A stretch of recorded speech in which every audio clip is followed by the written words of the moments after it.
Before we get into the episode, our conversation today includes discussions about cancer diagnosis and treatment, medical mistreatment, the use of discriminatory language, and child sex abuse. Please listen with care. If you're feeling like you need support, we've got resources listed in our show notes. You're listening to Mistreated. I'm Nam Kiwanuka. Being diagnosed with cancer is a gut punch. Whatever the case, whatever age, a cancer diagnosis is life-changing, and people are being diagnosed younger.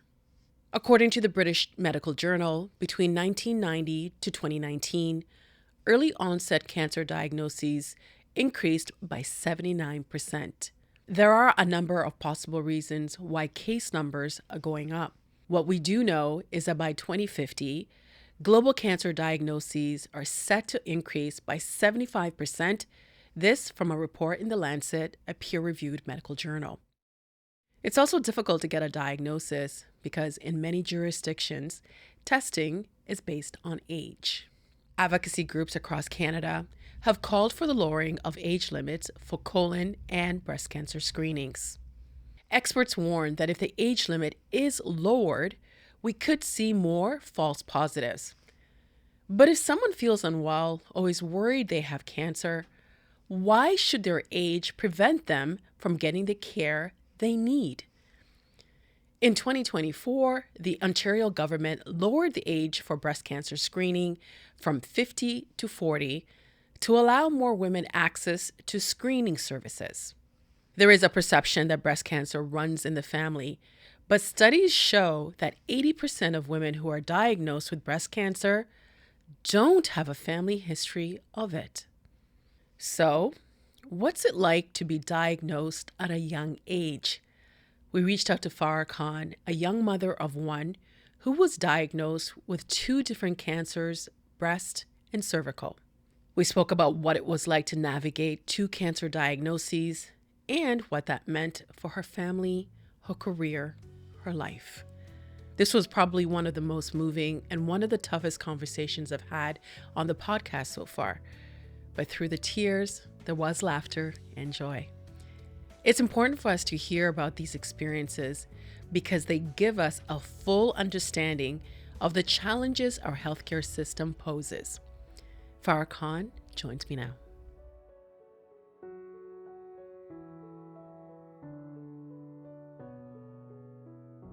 Farrah Khan, welcome to the podcast. Thank you. Could you please introduce yourself and what you do? Oh my gosh, that's a great question. What do I do? I'm a mom. No. Of course. But yeah, I don't know. When people ask now after being ill, I just don't want my work to be the first thing. So I'm a mother. I'm a family member. I'm also a consultant on gender equity. I do systems change, work with corporations, governments, organizations to help them move their goals to action. Well, we are going to talk about motherhood. We must. But, take me back to age 44. You finally have your dream job and your baby's about to graduate from kindergarten. You and your spouse are talking about having the potential of having another baby. And you go to your doctor to talk about this possibility. What happens next? Yeah, and my child was graduating preschool. So he was young. He was 3. So I went to my doctor and, we do a pap test every year because I'm in the more high risk for cervical cancer. So I get tested every year. And they did the regular test. And what they found is blood. And usually that's a sign of something not right. And I've been there before, so, I knew that I had to go for a leap and I had to go to a specialist. But something felt different this time. And when I went to the specialist, it was pretty horrifying. I went to a specialist, a gynecologist, and she was very gruff, trauma-informed in the way that she made sure there was another person there that held my hand. I remember her rubbing my leg and telling me to open my knees so she could go in between and go inside my vagina to do scraping. of my cervix. But while she was there, so I am in this really vulnerable position, and she looks to the other resident there, and this is a doctor who's been working for a very long time, and says to them, watch this. And then I have to take a moment because of course, please take a mad. Yeah, take a moment. She then looks at me and says, have you ever slept with men? And I said, yeah. And this is again while you're on the... Yeah. And she already, in my chart, it said that I was a lesbian, which I am. And she said, have you ever slept with men? And she was talking about cis men. And I said, yes. Turns to the resident and says, see, most lesbians start sleeping with men first. And it was that moment that felt so unsafe. And this is when you found out that you had the cervical cancer? This is when she's scraping out my cervix, and she pulled a polyp out of my cervix as well. And I'm guessing with no pain medication. No pain medication. I was bleeding profusely. I was started to be in a daze. And I was just so shocked. And I sat up. I was shocked by her comment. And I was shocked that she just casually pulled a pull-up out of, like, ripped out of my body, which I found out later that people get anesthesia. People go under to get pull-ups removed. And she pulled out a mass and said, you know, we're going to go get this biopsy, but I wouldn't worry too much. And I was sitting up at that point. Blood was all over me, all over that, all over my, all over this. It's just so hard to talk about sometimes. I'm so sorry. Yeah. That's okay. I sat up after she did that in a daze, and there was blood pooling around my crotch area, just like at the table. And she didn't clean it up. And I sat there in a daze, and she just put things away. She said, you know, we'll call you in a couple of weeks when we get the biopsy. And that was that. And then they left the room. They left the room. The resident squeezed my knee and then, you know, looked apologetic, but didn't say anything. And then I went home, and I started to get a little bit anxious, but everybody was like, it's going to be fine. Because I've been there before. It'll be fine. A couple days later, she calls me and just says, come to my office. And I didn't think anything. She didn't tell me to bring my partner. She didn't tell me to bring a friend.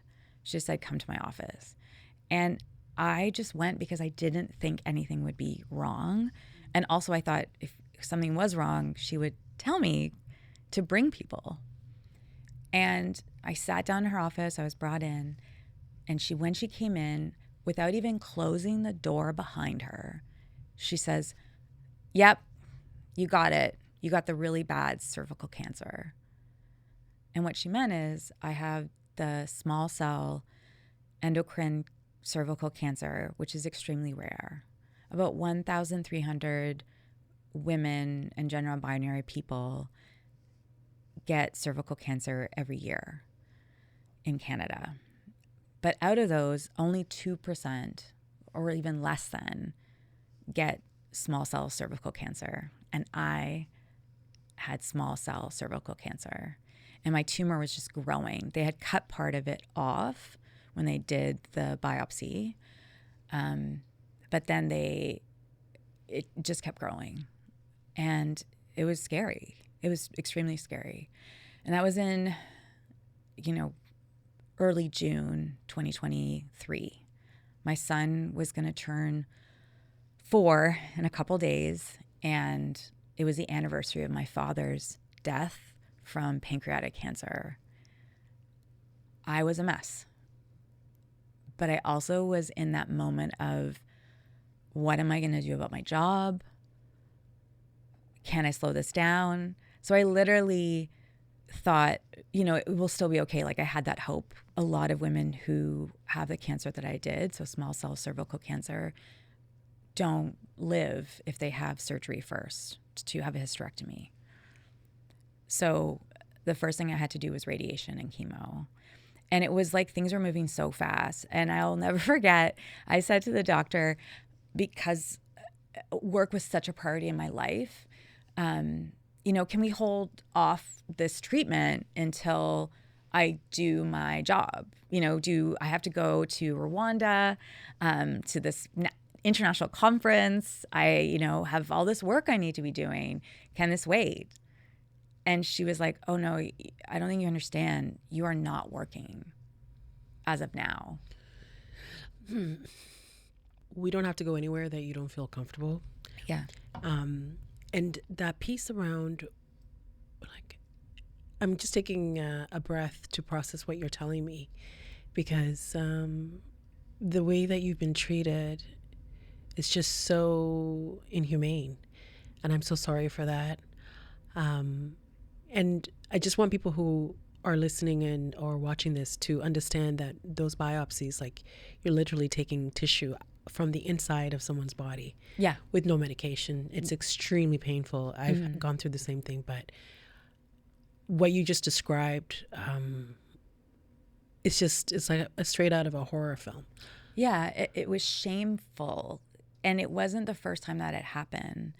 A decade before that, or a little bit more, I got my first diagnosis with pre-cervical cancer. So like and I had gone to a specialist, and I remember lying there and just weeping because I was so overwhelmed. And then he was like, you need to calm down so I can do this.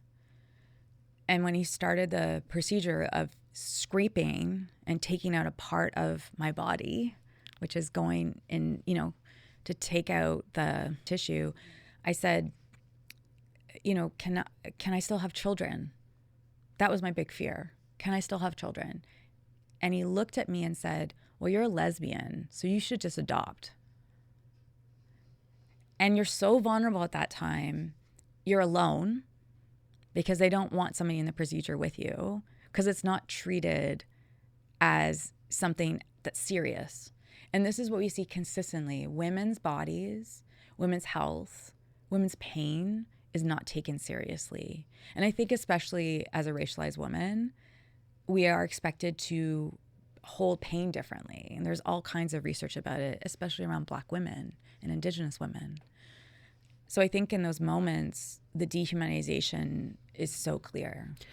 You've written about your experience as a queer person when seeking healthcare before, and you once shared that a doctor dissuaded you from getting a pap smear because, quote, since I was no longer having sex with men, he felt it was unnecessary. And soon you would find out that you also have breast cancer.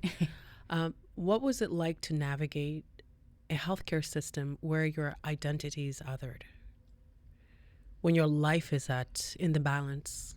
Terrifying, because I was still getting care from some of the doctors that were saying those things to me. Also, people don't believe you when you say that happened, that someone said such an atrocious thing to you. It's. Why do you think that is? I think people don't understand the depth of homophobia and racism and its impact on you seeking support. If I hadn't met health advocate and professor, Dr. Notisha Massaquoi, when I had just kind of given up on going to get pap smears in my late teens, early 20s, because I was just like, this is horrible, the way I was being treated. But she luckily was the executive director of Women's Health, Women's Hands, which is a healthcare center for women of color. And I was, for the first time, able to access trauma-informed care. But even there, they sent me to that doctor for the cervical care. And when I came back and told one of the doctors, she was like, oh, he's so good. We send him so many clients. I don't think he would say something like that. Yeah, he would. He did. You just said something that's really important. You were being othered in that system already. So at one point, you actually thought about not getting pap smears because of those experiences. Yeah. And then you end up having cervical cancer. I'm sure, have you sat with that and thought, what if I stopped? Because you also found precancerous cells at one point. Yeah. I think I would be dead, you know? And I think that's the thing. So many racialized women, Black women, Indigenous women, trans people don't access care because of our horrific experiences with the medical system. And it's partly individual doctors, yes, and nurses, but it's also the education system that they go through that treats women's health as a minor subject, that tests and research isn't centering women, and also that queer people are not seen at all. When I think about some of the pamphlets I was given after going through months of radiation on my pelvis, which impacted my ability to have, if I wanted to, penetrative sex or have an internal exam, because pelvic radiation affects all kinds of things. All the pamphlets I received were based on heterosexual women and the idea that they would have penetrative sex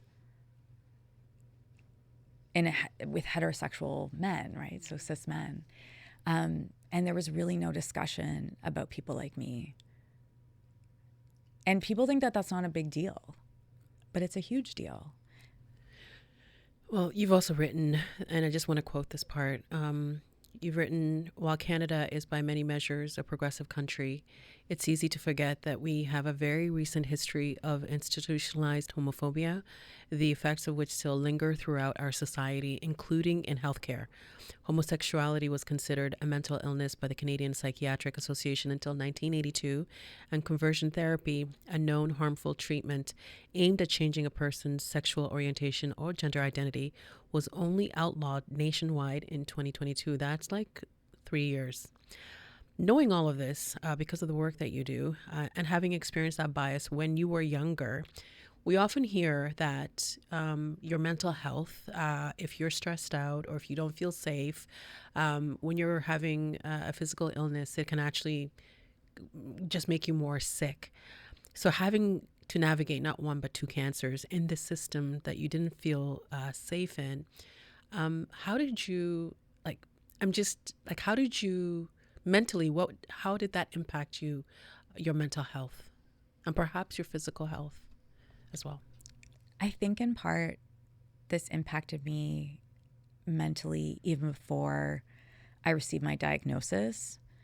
I was under so much stress in the industry I was in at the time. I worked for 25 years in the sexual assault and violence against women sector and did so much in that sector that didn't really take care of us.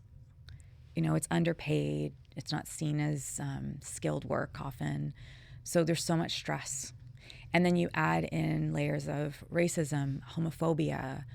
And even the emotional labor, because constantly. the stories that you're hearing. Yes. And then you add in the emotional labor and the intellectual labor of constantly having to explain to people in the medical system how to care for you. And then their expectations for you to teach them. Or be quiet.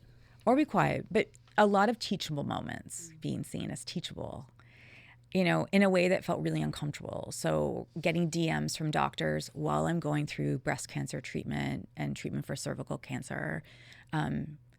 Your insights you gave me when you were giving me feedback about my care were really helpful. Can you look at these slides that I put together? No. Or being asked by upper management in a hospital after you've made a complaint, after I made a complaint of, I was set up with a social worker, and when I asked them what training they had to work with LGBTQ people or with racialized people, they said none. And I said, I don't think we'd be a good fit to work together then. And when I made a complaint about that to the hospital system, They wanted me to connect to their equity team to give my feedback so they could build a better hospital. But that's not always my job. I just want a social worker so I have support with my mental health. So it takes so much work to do all this education that there was a point where I gave up on it and I didn't say things. So example, I got radiation and I wore period underwear because I was bleeding a lot. And in one of the MRI tests, I said, I have my period and I'm wearing period underwear. Is that okay to go through the machine? And they said, oh, no, you got to take those off. So I had no underwear on and they didn't give me a pad. So I just free bled on the MRI table during that, like just bled everywhere. No pad, not even like a medical pad on the bottom of me. It's dehumanizing. You aren't a human. You're in a meat locker. A lot of the treatments felt like that. Like it was really hard when you asked me about my mental health during the treatment. I couldn't answer it for you initially because I had to numb myself out so much and go through the motions. I was still caregiving for my son. My partner has a high profile position and they still had to work. We couldn't find a caregiver. We were patchworking things, but it made it really hard on my son. So I was still trying to do some childcare while going through chemo and radiation when I initially was going through treatment. It got better once we found a caregiver, but it took a long time. Well, you mentioned that when you found out the first cancer, he was about to turn 4. Yeah. You're celebrating his life, but you're facing perhaps the end of yours. How do you, I'm sorry. No, it was when you look up online, because as one does, late at night, will I die? When you look at small cell cancer, less than 30% of people, they say 0 to 30% of people live with it. I had to come to terms with the fact that I would die because I didn't want it to be a shock if I did. I did my will right away. I made decisions. I had that all set up. I think, the organizer in me was like, this is control. I also threw a party for my friends to tell them that I had cervical cancer. We called it Thank You for Your Cervix. That's pretty good. Yeah, thank you. I wanted to have like a cervical cake with ovaries, but no, we couldn't get a cake made. I was really sad. But we told my friends and it became this really beautiful, not roast, but everybody, took turns taking a mic and just telling me that they're going to be there for me. And we actually brought together people because a lot of them didn't know each other, and we wanted the care team to know each other so that they also could support each other. And what came from that was the most beautiful thing. It came over 35 people joined like a care website that we had, and they would sign up for appointments. It made appointments fun. Initially, the first appointment, I canceled the person coming because I said, I'm fine. You don't need to come. It's really hard to take yourself seriously. I don't know about you with your health, but there was a period of time up until I would say this November that I really believed that I was that sick. Like I was so about caring for other people, being like, it can't be that bad. And if it is, I'll die, because it just felt like it called for that. And it was so much unraveling of that piece. Have you thought about why that was for you? I'm a survivor of child sexual abuse.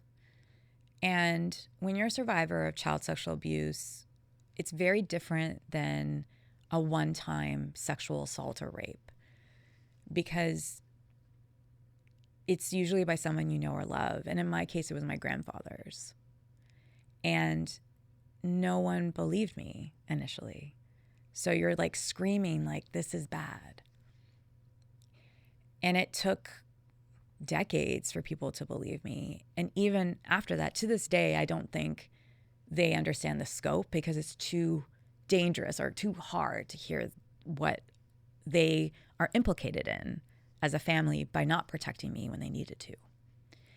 And so I think little me, when I said that I had cancer, is almost like, am I making this a big deal to get attention? Or like, is this real? Like, it really feels like that because it's just so wild. And it's also the first time, I think, cancer diagnosis, compared to anything else I've ever had, people do believe you and take it more seriously, like health, than any other thing. Why do you think that is? Because it's scientific, it's factual. And, that's evidence-based, compared to you being the evidence, when people talk about sexual violence. And I say the trauma piece because I think it's important to understand that if 1 in 3 women have been impacted or subjected to some form of violence, then we are walking into healthcare centers, many of us as survivors. Yet the healthcare system is not set up for survivors. Ooh. That took my breath away because immediately the first thing I think of is your body remembers. And sometimes when you go, most times when you go into a doctor's office, first of all, it's one person with one person. And then the act of having to take off your clothes, and then just like your body, like the test that they do on women, like, you know, this might sound a little graphic, but you have to spread your legs. I don't think it is graphic. Like, and people need to know. People, right. And it's like there's a shame around talking about these things, but like my body always froze. Yeah. And some doctors would be like, what's the problem? Like, come on. And especially when you're pregnant and you have like 10 people walking into your room, sticking their hands up your vagina and you. Sorry, I'm like ad-libbing for you. It's like Mad Libs. You know, right? Like it's like, and it's hard to keep saying, hey, can you, please, this is why my body, even as a society, I don't think we're ready to have a lot of these conversations because then it forces us to look at the things that are in the corners, in the dark. And I think that's a bit much for people, even just talking about women's health. Yeah, if I talk about breast cancer, people are more apt to feel comfortable me talking about it because it's your breasts, and breasts don't fully belong to you. They belong to the public, right? They belong to men. They are something that are cherished in society. But your vagina, your cervix, your ovaries, your fallopian tubes, it's like, that's too graphic. That's too much. The fact that people get atrophy after these treatments, radiation, chemo, internal radiation, they cause menopause in me right away. And no one really gives you that information. But going back to the trauma thing, I'm going to come back to that menopause thing. I think the trauma piece is really important to understand because I had to consistently say, I'm a trauma survivor. I need you to do that differently. So for example, when I was getting radiation on my breast, your breast is completely exposed and you're in a room with 2 people and they put a little piece of paper on top of it, like a little paper towel that kind of sticks. And I remember the technician coming in and just ripping it off. And so I was exposed again and I burst into tears. And then she was like, what? And I said, that was really uncalled for. Is there a way you can do that in a gentle way? And I had to talk to her through what I needed. And you know what? She cried and I cried. And we had this beautiful conversation from it around what trauma-informed can look like. And she was like, I've been trained in this, but I'm not practicing it all the time. And it was a hard conversation. But it was one of many that I had during this process. But I felt like too much sometimes. I don't know if you or other people feel that way, but I felt like too much. So I'm like, I'm a trauma survivor. I'm queer. I'm racialized. I need you to do these things. But the thing is that we're not fragments or fractions. We're a whole person. I'm not a patchwork quilt. I'm a whole person. and I need you to treat me with the care that I deserve. But I numbed out a lot. I definitely used the skills that I had learned as a trauma survivor, as a child sexual abuse survivor in those moments to just disassociate or freeze or numb myself, to be able to survive the amount of people that were consistently needing to do, they felt to go in and look at my vagina, look at my cervix. But there was a point where I had to say stop, because I had to go to a lot of specialists to get help on different parts, the after effects, the little small things that happen afterwards that they would say, which in themselves, the things that would happen after, I'm sorry, my brain is getting fuzzy. What's the thing that's called, you go for treatment and then the thing that happens afterwards. The follow-up appointment? No. Like, like your primary thing is endometriosis, but there's something that happens as a result of getting a treatment. What's that called? This is my brain fog. Chemo brain fog is real. Yeah. We also have to pee really bad. Is it okay if I pee? Of course you can. I pee? Can I pee? Oh yeah. my God. Listen, there are some really good things that happen during the period. And I think like what? Good things that happened. My spouse and I have a different relationship. I think I was the primary parent of our son, because he was born right before the pandemic. And then just when they're little, they want their mommy, we call mama and mommy, but they want one parent, especially the parent that breastfeeds them. Because they have to survive. Yeah. They're like, I love you. Give me food. And I breastfed for a long time. Yeah. And, but when I got sick, I remember my partner saying, because I sent them away when I would have surgeries, because I didn't want my son to see me in that much pain. So I sent them away, which is heartbreaking too, because they're like going on a cute vacation and you're, not. But I remember my spouse saying to me, I can't do this. Like, you're the better parent. You're just, I can't do this. He'll want you.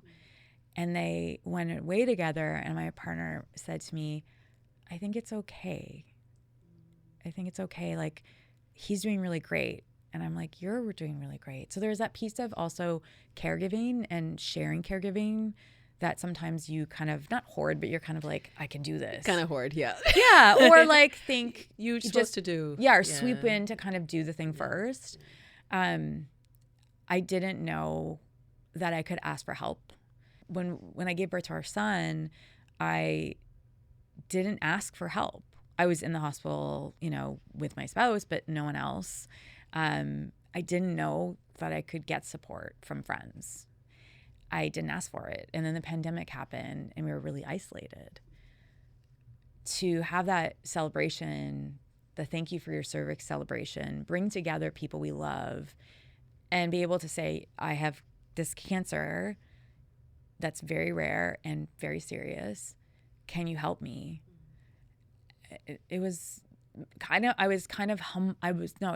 was humbled because people just showed up. I had people I've helped out in other parts of my life reach out online when I couldn't get the medication the day before I had to do chemo.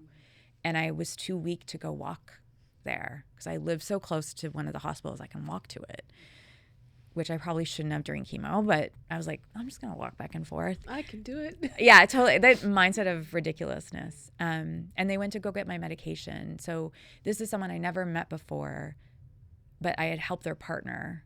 And they said, oh, yeah, we live right by you. I'm going to go get your meds and I'll drop them off at your concierge. That's really lovely to hear because I think people want to help, but if you don't ask, they maybe assume you don't want to help or need the help. But, motherhood for me, I learned so much about myself because I always say to motherhood is very humbling in so many ways. But you wanted to have another baby. How did you navigate that loss of not being able to have another baby after your cancer diagnosis? I'm still navigating it. It's such a deep well of grief. I wonder if I was straight, they would have talked to me more about it. So usually or a protocol is that when you have the type of cancer that I do and going through that kind of treatment, they tell you about your options. I had luckily saved a number of embryos that we had because we had gone through IVF initially, and we had saved like eight or nine. And so I had them, but I had thought that I was going to be pregnant again. That was my goal. I wanted to have another baby.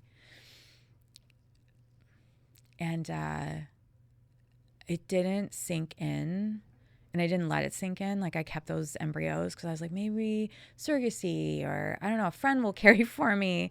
But I think it sunk in the day that I went to my, radiation oncologist, and I was like, oh yeah, so what's happening with my period? Is it gonna stop for a little bit during this radiation? And she just looked at me and point blankly said, no, your ovaries are dead.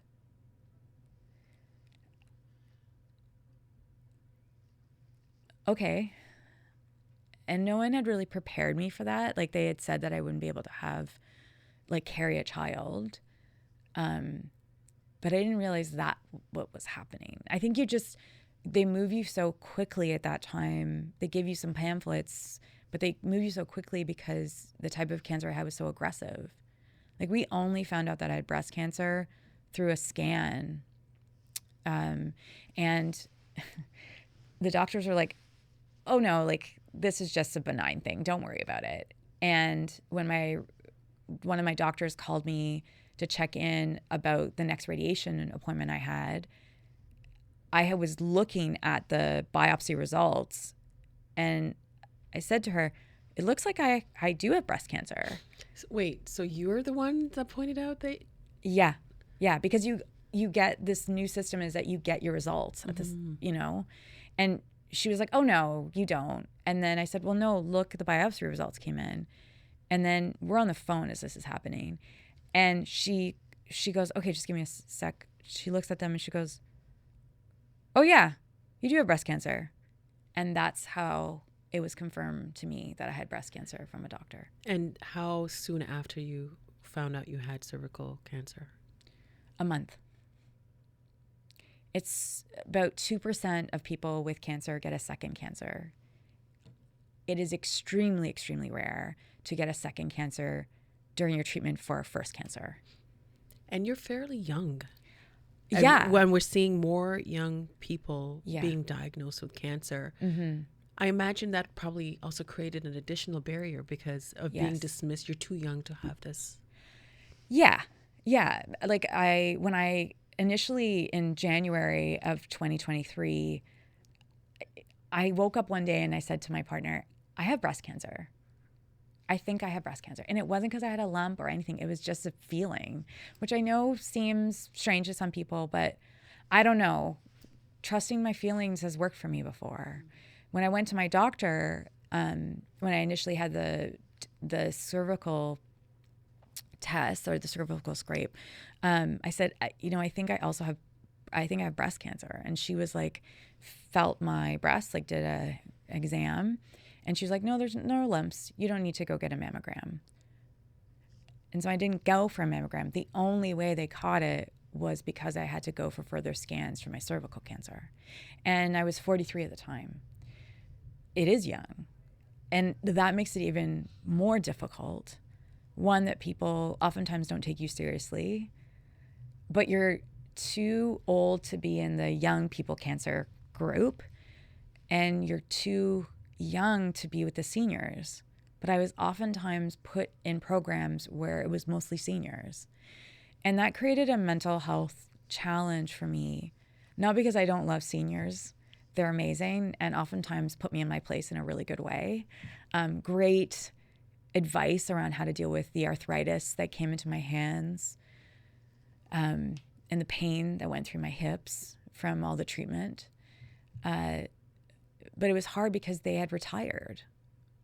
Whereas I was facing this moment of, will I be able to go back to work? I had already missed a year not miss a year. Well, I was with my son, but it felt like missing a year in terms of the way that the work world works. Of course you missed a year in Yeah. the work world. I think sometimes we sugarcoat these things, and it's like, if you're not there, you are missing. Yeah. But you can't be in two places at the same time. No, but there's such a penalty for that. The motherhood penalty is real. And then 2 years later, I get cancer. The other part about what you were just saying about the seniors, I think if you're treated in that group too, you still, how you wanted to still have another baby. But if you're in that senior category, you already wrapped that part of your life up, and maybe they treat you differently because of that. I didn't feel they were treating me differently in that way. Like every time I would go for scans, so MRIs, CTs, they would ask me if I was pregnant, even though it said cervical cancer on. I wanted to make a pin, and it felt like a punch in the gut every time. Sometimes I would just weep on the MRI table. Did you always want to become a mother? Yes. How come? Yeah.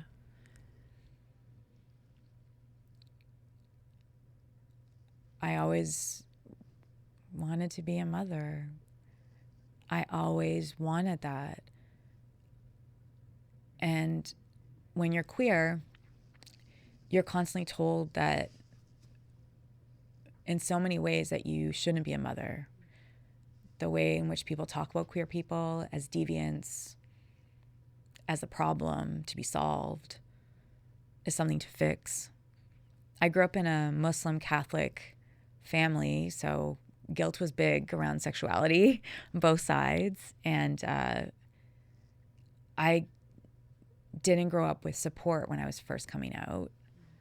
It's changed in some ways, in other ways it hasn't. I was disowned by half my family when I chose to marry my spouse, who's wonderful. They're missing out, of course.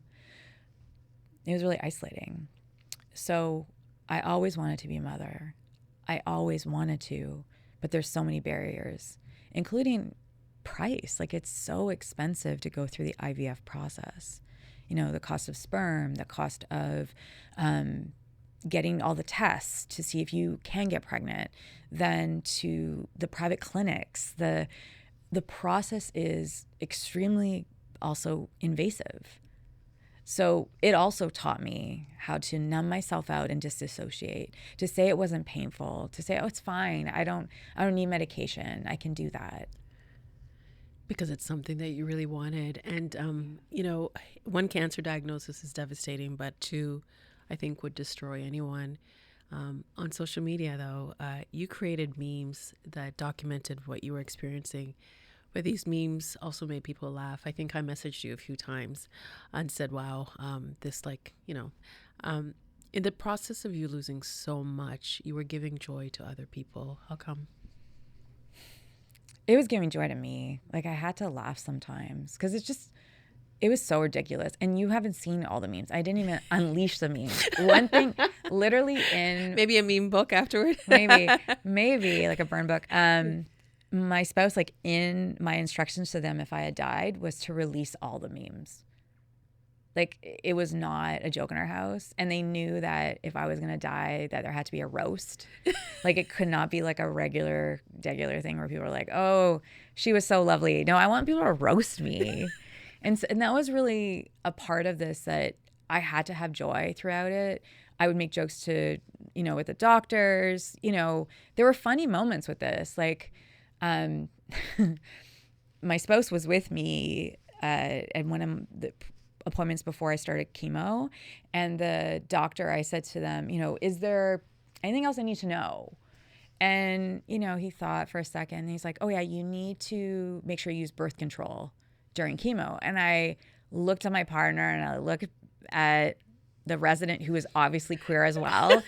And I just looked at the doctor and said, I'm gay. Gay. And with a capital G. Yeah, with a capital G, a hard G there. And he looked at me and he was like, yeah, so maybe not that, you know? And so, like, it was funny at that moment, and you have to laugh. You know, you have to find humor in it. And it's the same as the thing, like,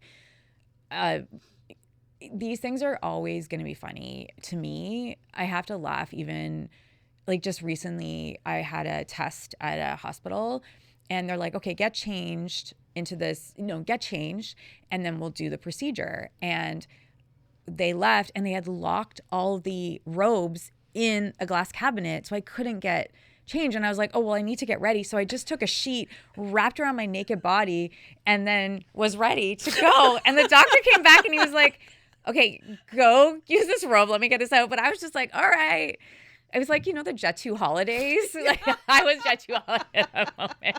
I was like, nothing can be like discount hospital time. Like, you just like, I don't know. Life, or like life continues. Life right? continues. Like, I love Issa Rae, who of course is from Insecure, and her first episode of Insecure, she makes a rap song about her friend called Broken Pussy. And I swear I played that all the time because mine was so broken, and I would play that for everybody. I'd be like, this is our song before we start chemo. Like, I was just like marching around, like that was my jam, and it was. And so like, yeah, parts of you are broken, but you have to find ways to bring them. And I refuse to just be broken because there's a narrative of what we're supposed to be. But I will tell you that worked for only a year. It worked for only a year because I had it in my mind that I could do a 2-in-1. I could do breast cancer and cervical cancer treatment, small cell, rare cervical cancer treatment, all in 1 year. So I pushed the doctors after I was done 6 months of intensive treatment, like so much chemo, so many invasive surgeries. And then I remember calling him in December. So I was just done chemo and all the treatment for small cell cervical.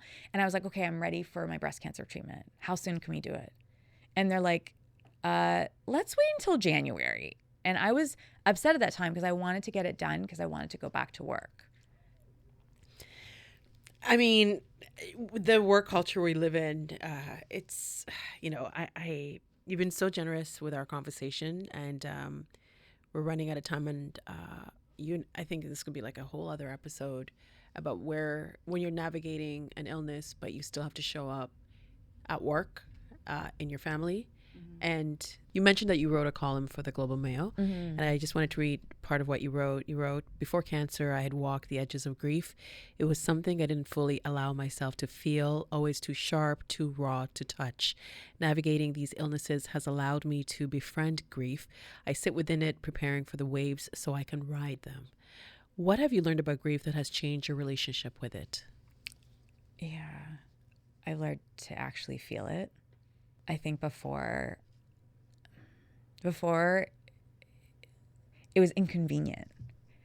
With cancer, I couldn't work during cancer, so all of a sudden I was left with myself. My friends called it microdosing capitalism for me sometimes. They would like give me little projects to do so that I would not be fanatic. But I had to sit with my grief. And grief that I hadn't processed from other things that were connected to cancer. So my father, when he died of pancreatic cancer, because I was disowned, that whole side of the family didn't talk to me. And, I don't know where he's buried. I don't know much. But the grief came during that time during cancer, because all of a sudden I was being asked about my genetics, because pancreatic cancer, if you have it, and you have a family member with ovarian, there's a connection also to breast cancer, BRCA1. And so I was getting genetic testing, and I didn't know the history of my family. And that's homophobia, meeting up with the medical system.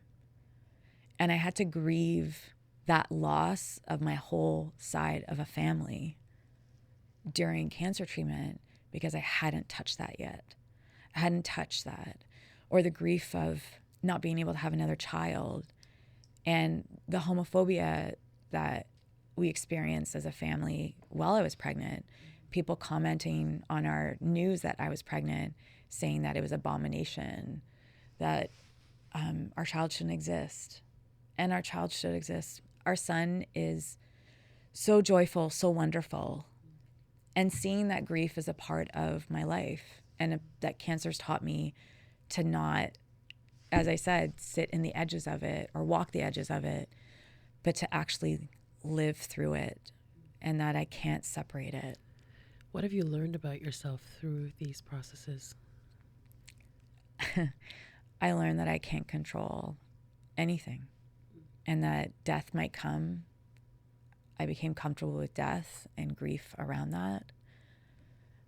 What I learned about myself too is that, wow, I like to people please.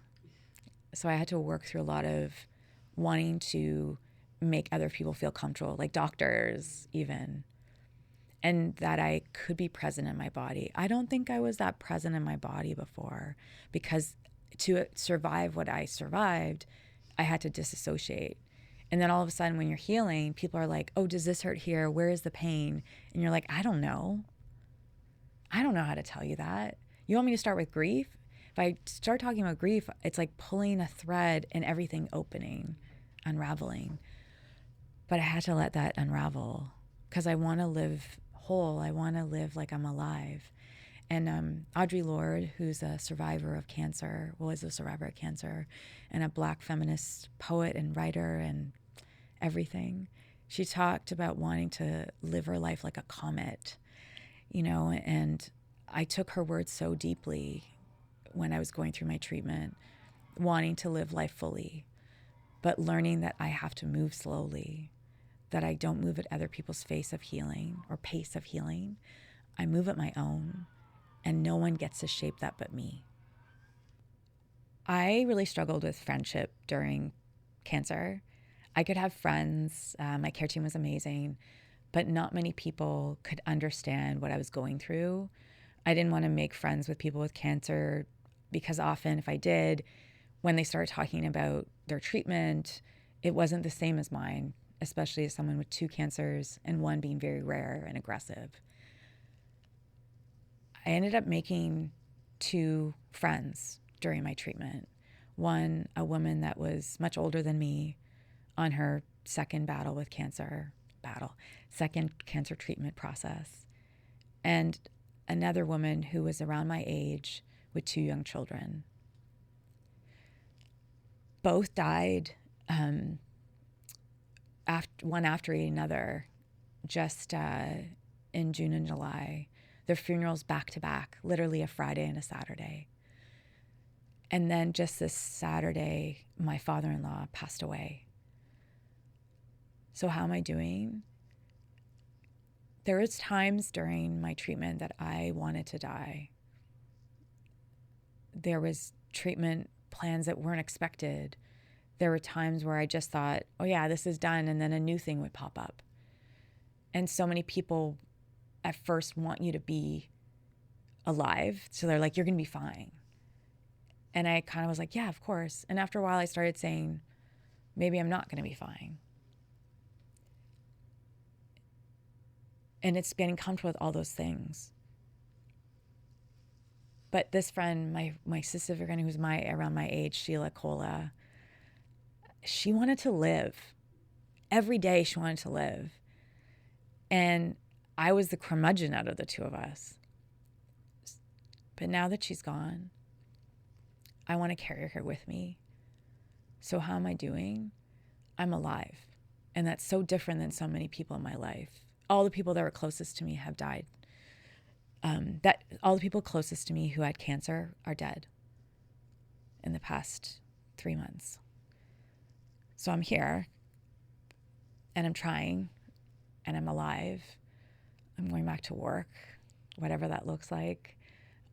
I'm holding my son's hand in the sun. I get to cuddle with him as he makes potions. Just recently, he made a potion, and I asked him, what's this new one? And he said, it's the Don't Die potion. And if you spray it on someone, they won't die.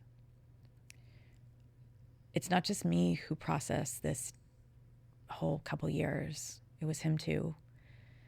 And watching him grieve his grandfather and process death and talk about it has made me want to live more, because I want to be able to keep talking to him about those things. I want to hold my spouse's hand. I want to slow dance with them. But how am I doing right now? I'm clear scans for the first time, which I don't know what to do with. I'm waiting for the other shoe to drop when I get excited about life again. On the other hand, I'm excited about life. So how am I doing? I'm alive. Just one more question. Thank you so much for sharing that. What do you think is missing in the healthcare system that could have made what you went through a little bit easier to manage? Just one thing. Just one thing. First of all, our healthcare system in Ontario and across Canada is being defunded. I'm watching that firsthand. I had a surgery that was supposed to happen to remove my ovaries, and I was there. IV was in, hadn't eaten 24 hours, and I was sitting in the waiting area, that chaise lounge that you sit in. No, the recliner that you sit in. And my doctor had to come over to me and said, you know what? We don't have enough nurses. We can't have this surgery. You're gonna have to come back in a couple days. And that is a direct example and impact of the defunding of our healthcare system. So there are so many things that need to happen around trauma-informed care, around anti-racism in our healthcare, and understanding from an intersectional place that when a woman comes through those doors of a healthcare system, be it a hospital, a clinic, they deserve care that meets their needs, not the needs that is being prescribed to them, but their needs. And trauma-informed care should just be across the board, because that's just respect. So what needs to happen? We need our healthcare system not to be defunded, but actually the money to be increased, envelope by envelope. We need women's healthcare to be taken seriously. We know that women that are doctors are paid less. We know that if you do surgeries on women for the same equivalent of for men, they are paid less. And not just 1%, 2%, like over 20%. We know that so many people don't have a primary healthcare doctor. So I was lucky enough to have a primary healthcare doctor that could test me every year to see if cervical cancer had appeared and check me for HPV. We don't have that yet. And if you want to do home care tests now for HPV, you have to pay, which is out of reach for so many people. We haven't even talked about the cost of cancer. Cancer patients pay up to $33,000 when they're going through cancer treatment. The amount of money that went out of pocket to pay for things that were not covered by OHIP or my benefits, having to fight with my insurance company all the time.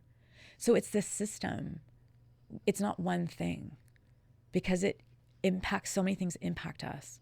And if we're not investing in this system, in public health care, and not the scraps, but actual public health care that meets everybody's needs, we're going to continue to see people have cervical cancer, which is completely preventable.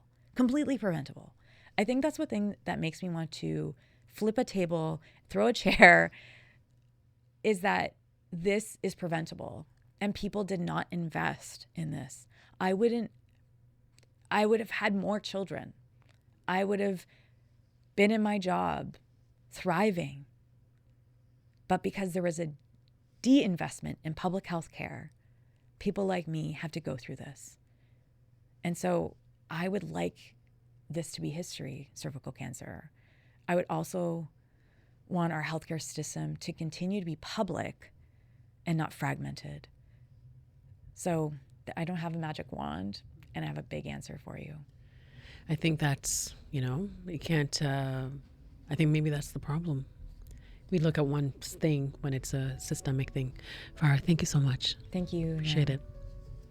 This was Mistreated for October 21st, 2025. You can follow our show on Apple Podcasts so that you can get notified each time a new episode is available. We would love to hear your feedback. You can write me an email at mistreatedpodcast@tvo.org or reach out to me on my social channels. We'd love to hear your stories, and you can send us a voice memo if you'd like to share your story on the podcast. Here's a comment we got on YouTube from our pain and pregnancy episode. The health and well-being of the woman must always be a priority. Women should not suffer pain, fever, disease because they are pregnant. We need to include pregnant women in well-regulated scientific drug trials. Thanks so much for that comment. This week's episode was produced by Matthew O'Mara and me, digital shorts by Ariana Longley. Production support from Jonathan Hallowell and TVO's Digital Media Services team. Laurie Few is the executive producer of Digital. John Ferry is vice president, programming and content. Thanks so much for listening.